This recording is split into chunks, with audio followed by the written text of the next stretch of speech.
இப்படிப்பட்ட ஒரு மோசமான ஆட்சி முடிவு கட்டுகின்ற தேர்தல் 2026 சட்டமன்றாலும் அண்ணா திமுகவை வீழ்த்த முடியாது. திரையில பாருங்க, திரு கருணாநிதி படம், திரு ஸ்டாலின் படம் தான் இருக்கு.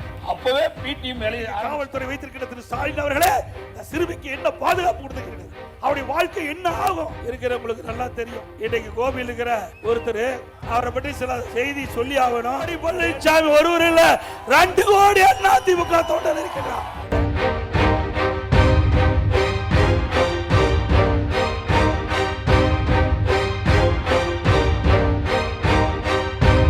இன்னைக்கு காவல்துறை வைத்திருக்கிற திரு ஸ்டாலின் அவர்களே சிறுமிக்கு என்ன பாதுகாப்பு கொடுத்திருக்கிறது, அவருடைய வாழ்க்கை என்ன ஆகும்.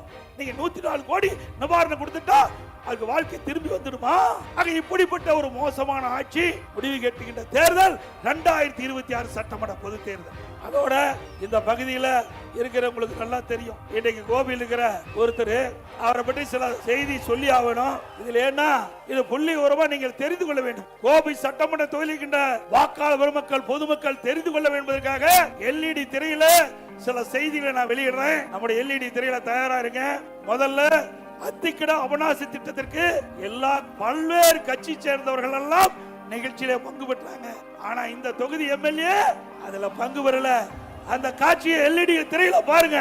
அத்திக்கடவு அவிநாசி திட்ட கூட்டமைப்பு என்பது அரசியல் கட்சியை சார்ந்தது அல்ல. இதில் பல்வேறு அரசியல் கட்சியை சார்ந்த விவசாயிகளும் தாங்கள் விவசாயிகள் என்று ஒரே குடையின் கீழ் இணைந்து எங்களுடைய வாழ்க்கை போராட்டமான அத்திக்கடவை நீரை தேடுவதற்காகத்தான் இந்த கூட்டமைப்பு உருவாக்கப்பட்டது.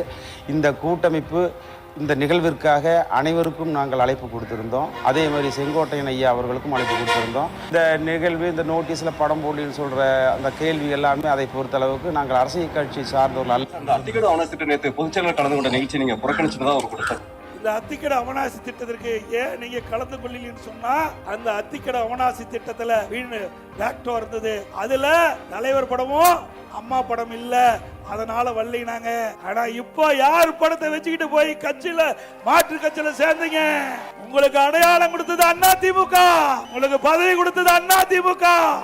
இதே கோபிச்செட்டிப்பாளையத்துல பள்ளி நிகழ்ச்சி, அந்த அரசு பள்ளி நிகழ்ச்சியில அம்மா படமும் இல்ல, தலைவர் படம் இல்ல, அதுல விலையில்லா சைக்கிள் கொடுக்கின்ற காட்சி திரையாளர்களே அந்த LED திரையில பாருங்க. திரு கருணாநிதி படம், திரு ஸ்டாலின் படம் தான் இருக்குது. அப்பவே பிடிஎம் வேலையை ஆரம்பிச்சுட்டார். இது பாருங்க, இது சைக்கிள் கொடுக்கிற அந்த குழந்தைகள் அமர்ந்திருக்கின்ற காட்சி. திரு ஸ்டாலின் படம் தான் இருக்குது. அம்மா படமும் தலைவர் படமும் எங்கே இருக்கின்றது? திரு பார்த்தீங்கல்ல.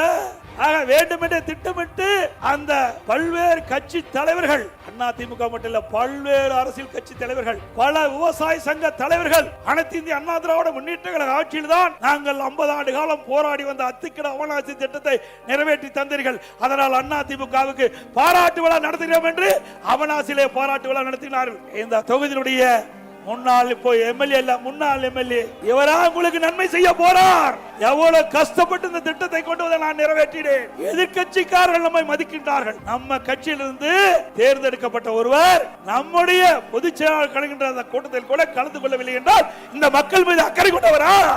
அண்மையில ஒரு மாசத்துக்கு மீது நினைக்கிறேன், அவர் நான் மனம் திறந்து பேட்டி கொடுப்பார். கட்சி கட்டுப்பாட்டை மீறி ஏற்கனவே வேறொரு இயக்கத்தினுடைய முக்கிய பிரமுகர்களை சந்திச்சார். அதே தவறு, அதையும் நாங்கள் கண்டுகொள்ளவில்லை. அத்திக்கட அவனாசி திட்டத்திலே பங்கு பெறவில்லை, அதையும் நாங்கள் கண்டுகொள்ளாமல் தான் இருந்தோம். அவருக்கும் உண்டான மரியாதையை நாங்கள் கொடுத்தோம். ஆனால் அவர் திருந்தவாடி அல்ல. அதற்கு மாறாக நான் மனம் திறந்து பேசுகிறேன் என்று சொல்லி இங்கே கோபிச்செட்டிப்பாளையத்திலே ஒரு பேட்டி கொடுக்கிறார். அந்த பேட்டியிலே அவர் சொன்ன செய்தி அங்க LED திரைக்காட்சியில பாருங்க. 10 நாள் என்னுடைய கருத்தை பிரதிபலித்திருக்கிறேன். இதற்கு ஒரு காலக்கெடு வைத்திருக்கிறேன். ஆக கெடு விதித்திருக்கிறார். 10 நாள்ல எடப்பாடி பழனிசாமி இந்த இணைப்பை முன்னிறுத்தல் என்றால் நானே முன்னிருந்து நிறுத்துவேன் என்று தலைமைக்கு எச்சரிக்கை கொடுக்கின்றார். அப்படிப்பட்டவரை நாங்கள் எப்படி இயக்கத்திலே தொடர முடியும்? அப்படிப்பட்டவரை எப்படி இயக்கத்திலே தொடர்வதற்கு தலைமை அனுமதிக்கும் என்பதை எண்ணிப்பார்கள். மூத்த தலைமை கழக நிர்வாகிகளோடு கலந்து ஆலோசித்து தலைமைக்கு எதிராக பொது வெளியிலே பேட்டி கொடுத்ததனால அவர் பதவியை விடுவித்தோம். அப்பொழுதாவது திருந்துவார் என்று பார்த்தோம். அப்பொழுதும் திருந்தவாடி அல்ல. மரியாதைக்குரிய தேசிய தலைவராக விளங்கிய பசும்பொன் ஐயா முத்துராமலிங்க தேவர் நினைவிடத்திற்கு போனாங்க. அங்க போகும்போது அனைத்து இந்திய அண்ணா திராவிட முன்னேற்ற கழக அடிப்படை உறுப்பிலிருந்து நீக்கப்பட்டவரோடு எந்த தொடர்பு வைத்துக் கொள்ள கூடாது என்று பொதுக்குழுவில் நிறைவேற்றப்பட்டு தீர்மானிக்கப்பட்டிருக்கிறது. அப்படி பொதுக்குழுவால் அடிப்படை உறுப்பிலிருந்து நீக்கப்பட்டவர்கள் அவரோடு எந்த உறுப்பினரும் எந்த கட்சி நிர்வாகிகளும் தொண்டரும் அவரோடு தொடர்பு வைத்துக் கொள்ள கூடாது என்று பொதுக்குழு தீர்மானம் நிறைவேற்றப்பட்டிருக்கிறது. அப்படி இருக்கின்ற பொழுது பொதுக்குழு தீர்மானத்திற்கு எதிராக அவர் நீக்கப்பட்டவரோடு அந்த நினைவிடத்துக்கு செல்கிறார். பிறகு வேறு என்ன செய்ய முடியும்? தலைமை கழக மூத்த நிர்வாகிகள் அழைத்து பேசி அவர் இனி இந்த இயக்கத்தில் தொடர்வதற்கு லாயக்கற்றவர். அதனால அவர் அடிப்படை உறுப்பினர் நீக்கி இருக்கிறோம். ஏதோ எடுத்தோம் கவித்தோம் அல்ல. ஆனால் அவர் வேண்டுமென்றே திட்டமிட்டு கிட்டத்தட்ட 2-3 ஆண்டு காலமாக இயக்கத்துக்குள் இருந்து இயக்கத்திற்கு எதிராக செயல்பட்டவர், இயக்கத்துக்கு துரோகம் விளைவித்தவர். அதனாலதான் அவர் இன்றைக்கு அந்த அதிமுக நீக்கப்பட்டிருக்கின்றார்.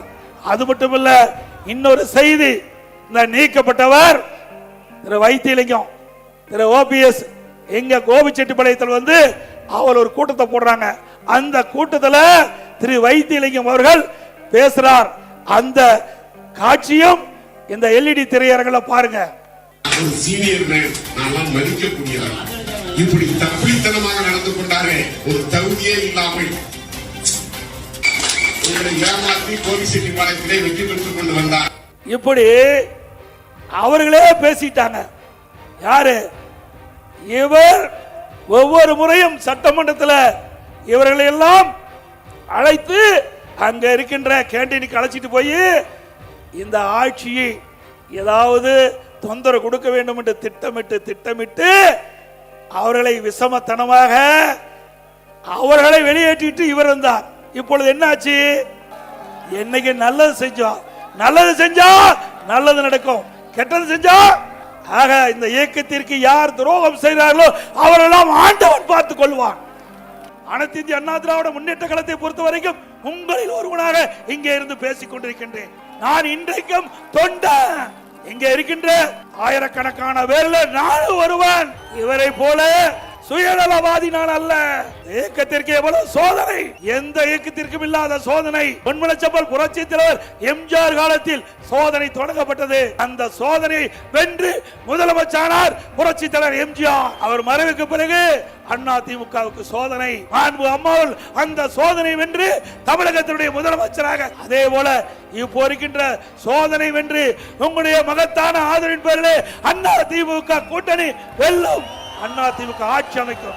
அனைத்து இந்திய அண்ணா திராவிட முன்னேற்ற கழகம் 2026 சட்டமன்ற தேர்தலிலே பெரும்பான்மையான இடங்களிலே வெற்றி பெற்று ஆட்சி அமைத்தல் முதல் கோபிச்செட்டிப்பாளையத்திலே வந்து வெற்றி விழா கொண்டாடுவோம். இது நடக்கும் இல்ல.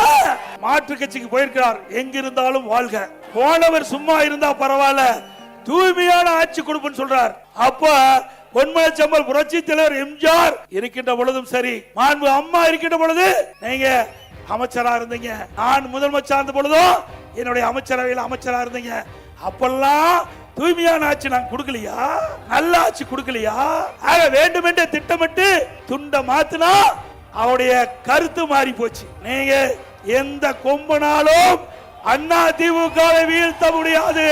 இந்த எடப்பாடி பழனிசாமி ஒருவர் இல்ல, 2 கோடி அதிமுக தொண்டர் இருக்கின்றார். இந்த எடப்பாடி பழனிசாமி இல்ல, இங்க இருக்கிற யாரோ பொதுச் செயலாளர் வருவாங்க. அதிமுக ஜனநாயகம் உள்ள கட்சி. இது ஒருவரை நம்பி இருப்ப கட்சி இல்ல, பல்லாயிரக்கணக்கான தொண்டரை நம்பி இருக்கின்ற கட்சி.